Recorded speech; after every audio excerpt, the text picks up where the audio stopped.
Tommy's career is shockingly upended by the penultimate Landman in Season 2. Even though a few episodes ago, he and Gallino both mentioned the notion. At the conclusion of plans, tears, and sirens, Tommy Norris has left M-TEX. Unfortunately, Cami only tells her Landman-turned-executive the news after forcing him to travel to the Gulf for half of the day in order to witness the rig of bad decisions take off. In other awful news, Ariana was attacked horribly outside of the Patch Cafe. Check out what Paulina Chavez told me about filming the violent scene after you're done. Let's review episode 9 first, though. To pick up Cami, Tommy, Dale, Nate, and Rebecca ride the M-TEX jet to Fort Worth. Cami glides aboard in a stunning pink outfit that stands in stark contrast to the intrinsically filthy job on the schedule. When they land in Louisiana, they encounter Gallino, who has invited Bella to spend the day with him. I mentioned earlier that Cami's outfit wasn't appropriate for the occasion. I was completely mistaken, as Monty's widow is celebrating the rig's inauguration with a garden party. Mint juleps, tablecloths, everything. If you're going to take a risk, you might as well celebrate, Cami suggests. Tommy claims he no longer loves the exhilaration of taking a chance, but she is high on it. Landman Season 2 Episode 9 has been making waves online. Especially because while our favorite oil drama is getting interesting, the real oil market has also changed pace with new political policies, which, according to the Texas Tribune, will keep Texas oil companies from seeing any profit for at least the next decade. And while that definitely feels like a story for Landman Season 3, the current season is getting messy as Tommy Norris is freshly out of a job, Aninsley is out of the home, and the show's writer, Taylor Sheridan, is suddenly very anti-mullet.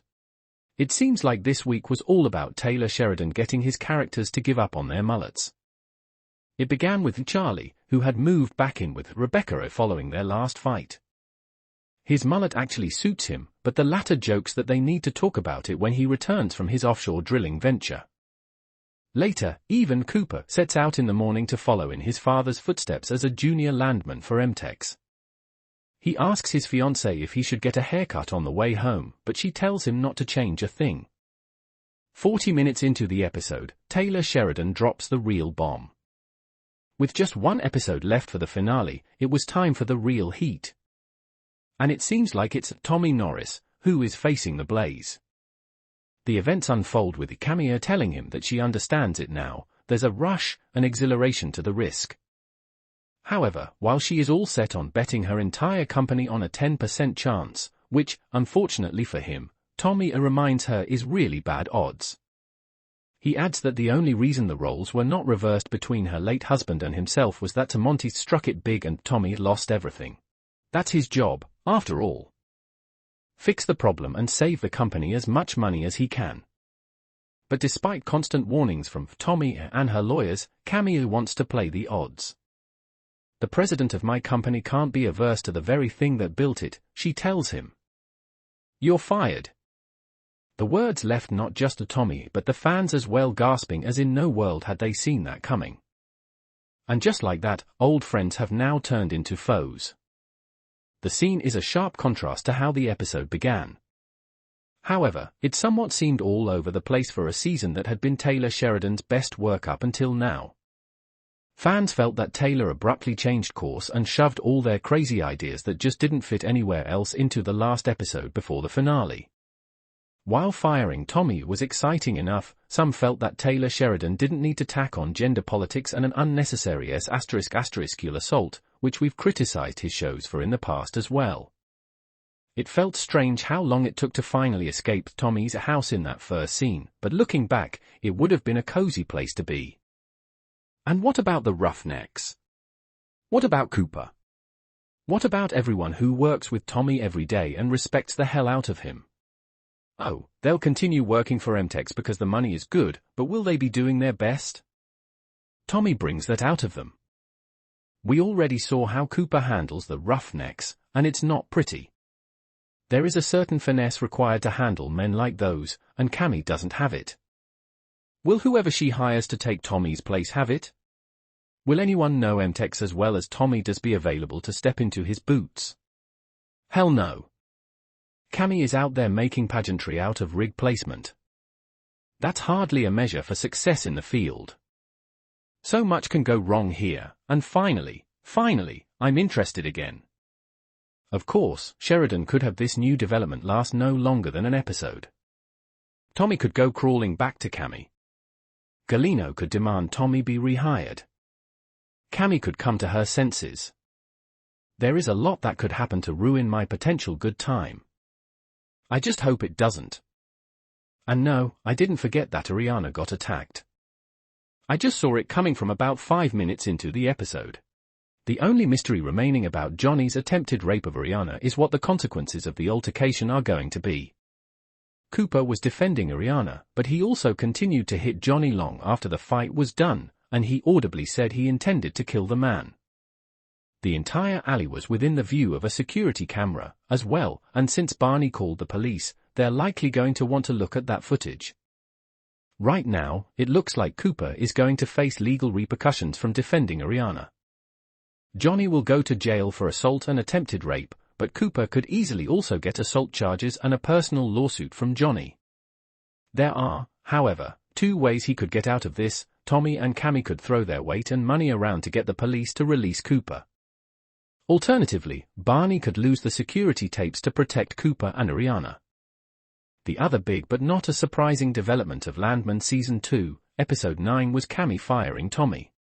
The only mystery remaining about Johnny's attempted rape of Ariana is what the consequences of the altercation are going to be. Cooper was defending Ariana, but he also continued to hit Johnny long after the fight was done, and he audibly said he intended to kill the man. The entire alley was within the view of a security camera, as well, and since Barney called the police, they're likely going to want to look at that footage. Right now, it looks like Cooper is going to face legal repercussions from defending Ariana. Johnny will go to jail for assault and attempted rape, but Cooper could easily also get assault charges and a personal lawsuit from Johnny. There are, however, 2 ways he could get out of this. Tommy and Cammy could throw their weight and money around to get the police to release Cooper. Alternatively, Barney could lose the security tapes to protect Cooper and Ariana. The other big but not a surprising development of Landman Season 2, Episode 9 was Cammy firing Tommy. And what about the Roughnecks? What about Cooper? What about everyone who works with Tommy every day and respects the hell out of him? Oh, they'll continue working for M-TEX because the money is good, but will they be doing their best? Tommy brings that out of them. We already saw how Cooper handles the Roughnecks, and it's not pretty. There is a certain finesse required to handle men like those, and Cammy doesn't have it. Will whoever she hires to take Tommy's place have it? Will anyone know M-TEX as well as Tommy does be available to step into his boots? Hell no. Cammy is out there making pageantry out of rig placement. That's hardly a measure for success in the field. So much can go wrong here, and finally, I'm interested again.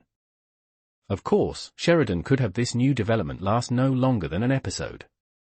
Tommy could go crawling back to Cammy. Gallino could demand Tommy be rehired. Cammy could come to her senses. There is a lot that could happen to ruin my potential good time. I just hope it doesn't. And no, I didn't forget that Ariana got attacked. Sheridan finally lets go of the hammer 40 minutes into Landman Episode 9. After all, we've mostly been racing around a college dorm that Aninsley won't even be living in for the final episode, which is the only one left before the conclusion. Tommy enters an even greater horror at the offshore rig launch than living with a vegan ferret lover. As they watch the rig float by, Cammy informs him, "I understand it now." The risk has a rush, an exhilaration. It's terrible odds that she's staking her entire business on a 10% possibility. A billion-dollar oil rig is unlikely to occur when there is just a 10% probability of rain. As Tommy reminds her, the only reason the roles were not reversed between her late husband and himself was because Monty struck it big and Tommy lost everything. "Now, I do everything I can to avoid it," he says. That's his job, after all. Fix the problem and save the company as much money as he can. But despite constant warnings from Tommy and her lawyers, Cammy wants to play the odds. I wouldn't be surprised if we ended up with a finale that took pieces from every option above. When characters say things on TV like "we will see each other again" or "you will regret this," it's usually not just a threat, it's foreshadowing. Tommy asking Danny for his help to take over the company from Cammy feels like the logical next step.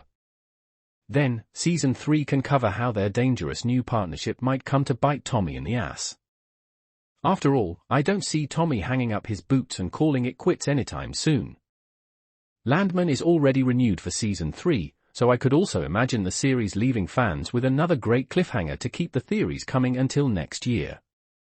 We'll find out what happens next when the Landman Season 2 finale airs on Paramount Plus on Sunday, January 18th.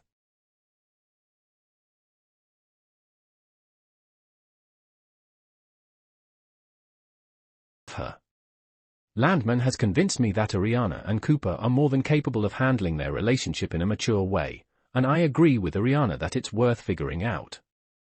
Even if they end up realizing it was a mistake down the line, I now think their relationship is at least worth exploring. Ariana's explanation of what her and Cooper's relationship is made their story going forward in Landman much easier to understand. Now, they're not two kids who are stupidly falling in love at the wrong time, they're two adults who are trying to make sense of a whirlwind situation. Likewise, if Cooper gets targeted by Manuel and Antonio's friends again, it won't be the result of a mistake, it will be the result of a conscious decision to give their relationship a chance despite the odds.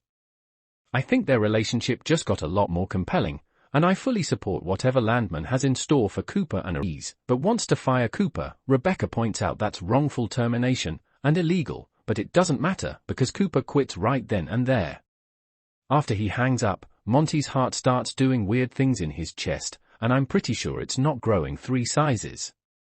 In a last-ditch effort, Rebecca explains that Ariana can never sue M-TEX for anything if she agrees to take the money. Ariana asks Cooper what to do, and he advises her to sign the agreement. Rebecca is a big jerk to both of them on her way out, though Nathan is much kinder. "You quit your job over me," Ariana says, in tears, after they've gone.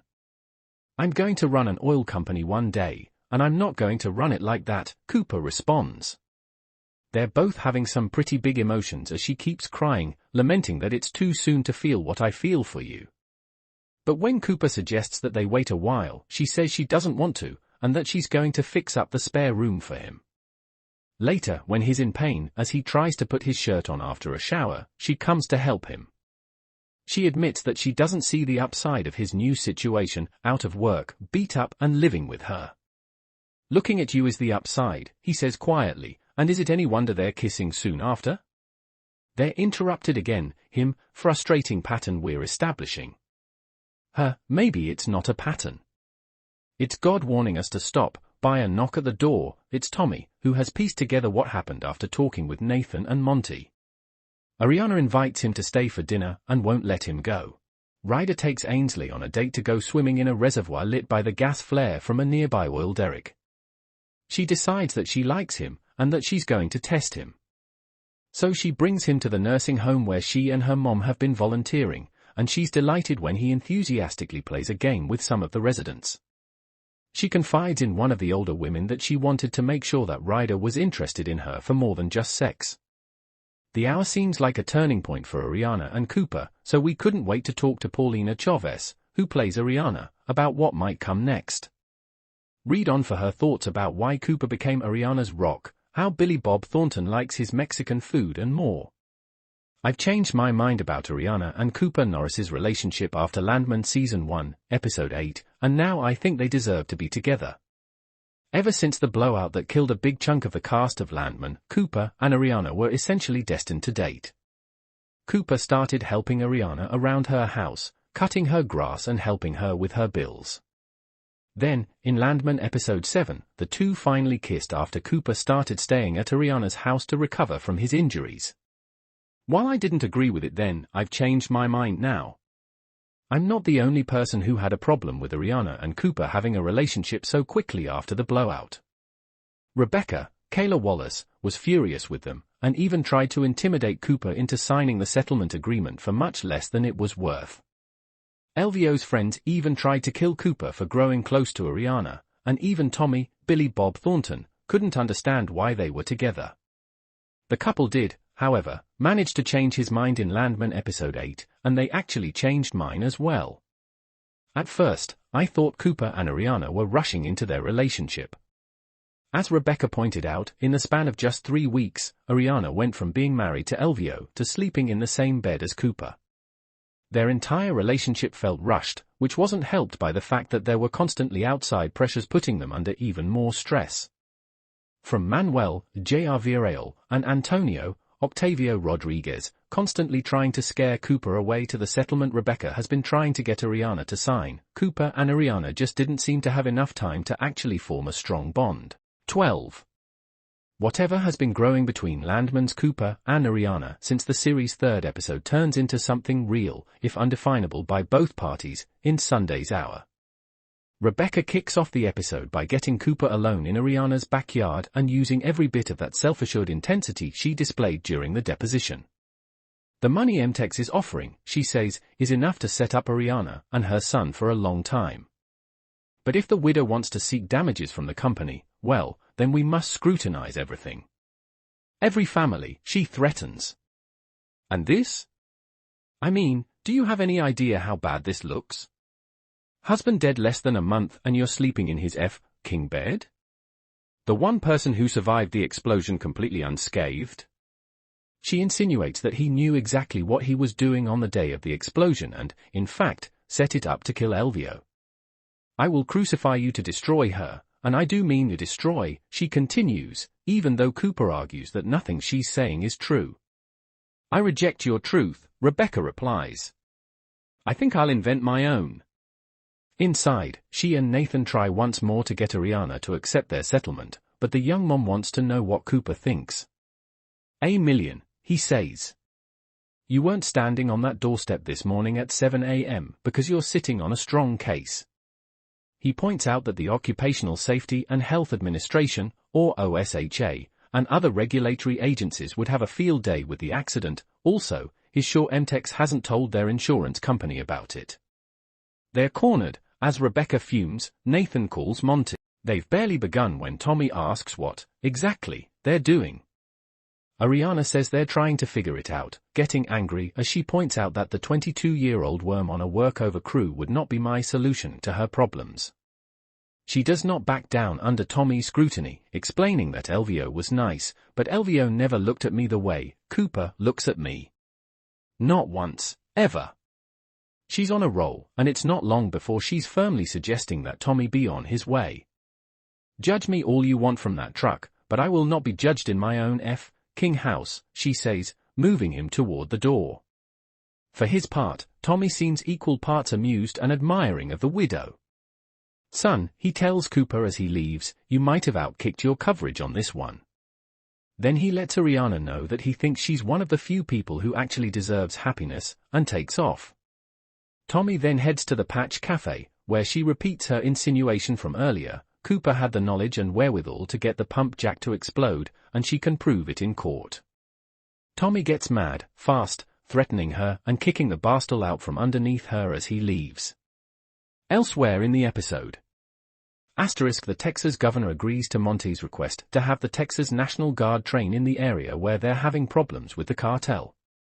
The idea, a strong militaristic presence will deter drug activity on oil company property. It goes sideways, though, when the Guard practices air assaults in the area where a drug transfer is underway, and one of the explosions blows up a van, killing at least one person. Monty's chest pain doesn't go away, and he winds up in the hospital after having his 5th heart attack.